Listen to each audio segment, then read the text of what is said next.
දැනිලා තියෙනවද හදවතක් පාරවගෙන නෙතට උනන කඳුලක බර? ඇහිලා තියෙනවද වේදනාබරින් මිරිකෙන හදවතක ගැස්ම? කියවලා තියෙනවද කාටවත් නොකියූ අඳුරු මතක නිදන් වී තිබෙන හදවතක කතාව? දැකලා තියෙනවද මේ හැමදේම දරාගෙන ජීවත්වන අහිංසක හදවතක ජීවිත කතාව? ඉතින් එක්වන්න අඳුරු සිහිනයක කිමිදුණු ඇයගේ ජීවිත කතාව කියවලා බලන්න. ඉතා අනර්ග ගණයේ ගෘහ නිර්මාණ ශිල්ප ක්‍රම මගින් ඔප නැංගුණු නවීන පන්නයේ අධිසුපෝකභෝගී නිවහනක්. පිටින් බැලූ කල එම නිවහන ඉතා අලංකාර ලෙස විරාජමාන විය. ඒත් මේ අංග සම්පූර්ණ සිව්මහල් මන්දිරයේ ඇතුළතත් ඒ වගේම ලස්සනද?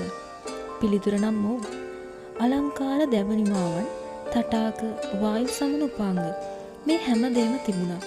ඒත් මේ අලංකාර දෑ නොයෙකුත් තිබුණද මේ සුපිරි නිවහනේ අභ්‍යන්තරය ඇතුලේ ලොකු අනුවේදනීය කතාවක් නම් ගැප් වෙලා තිබුණේ.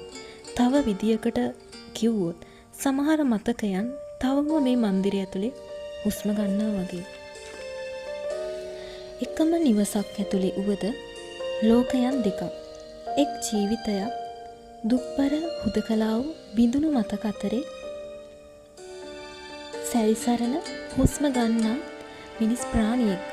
මන්දිරය තුල කොන් වෙලා ඇතැම් දවස්වල කිසිවෙකු නොමැති කල මේ මහා මන්දිරය තුල ඇය හුදකලාව දින ගෙව්ව රාත්‍රී යාමයන් පවා තිබුණා. ඇයව ජීවත් වුවත් මිය ගියත් දුක් වෙන්නවත් සතුටු වෙන්නවත් කවුරු හරි ඉන්නවද? පිළිතුර නැහැ.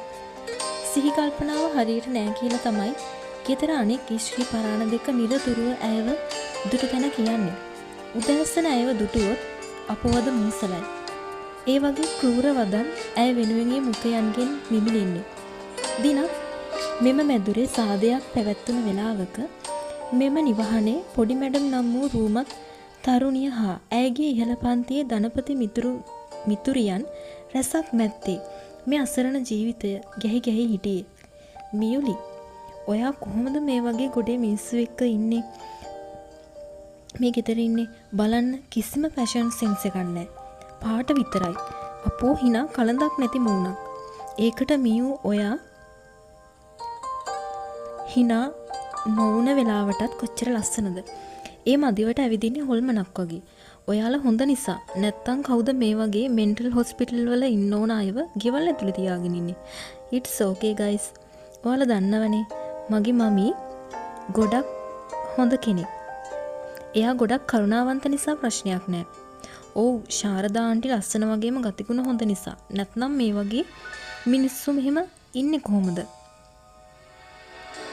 කකුල් දෙක ආවරණය වෙන්නම අඳින දිග සාය, අද්දිග බ්ලවුස්, ගවුම් ඒ තමයි එයාගේ විලාසිතා.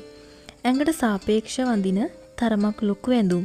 ඒ නිසා අඩුම කවුරුවත් දන්නේ නෑ ඇයගේ ශරීරයේ මනා හැඩයක් සුන්දරත්වයක් තියෙනවද කියලා. ඔව් එහෙම තියෙන විදියකුත් නෑනේ.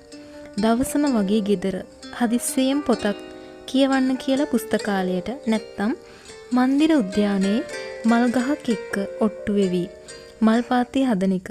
පොතක් දිහා බලාගෙන පැය ගාණක් ඉන්න එක. එහෙම තමයි සිහිනගේ ජීවිතේ.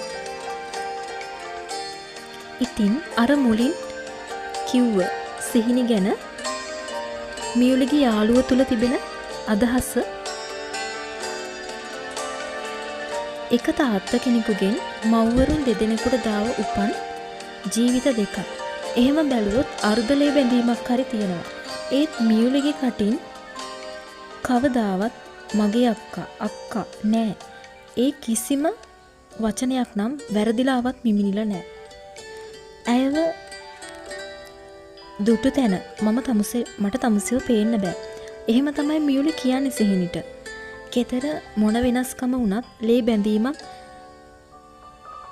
තිබුණු නමට පියෙක් හිටියට ඉපදුනේ මේ ලෝකෙට මව එක්ක Tamanට වඩා විනාඩි ගාණක් බාලා නිවුන් සහෝදරයව මරාගෙන. ලෝකෙට හොඳ මිවුන පෙන්නන කුඩම්මගේ එකම ලේ තියෙන සහෝදරියගේ අඩත් තේට්ටම් මැද්දේ. ඇය උසස් පෙළ ඉතා ඉහළින් සමත් කලා අංශයේ දිවයිනේ දෙවනි ස්ථානය දිනාගෙන ඇයට හිමි වූ ශිෂ්‍යත්වය නිසාවෙන් විදේශගතව උසස් අධ්‍යාපනය ලැබූ බවත් දන්නේ නැහැ නේද? ඉතින් ඇයට ඇත්තටම මොකක්ද උනේ? ඒ පිළිබඳව දැනගන්න එකතු වන්න සිහින නවකතාව සමගින්.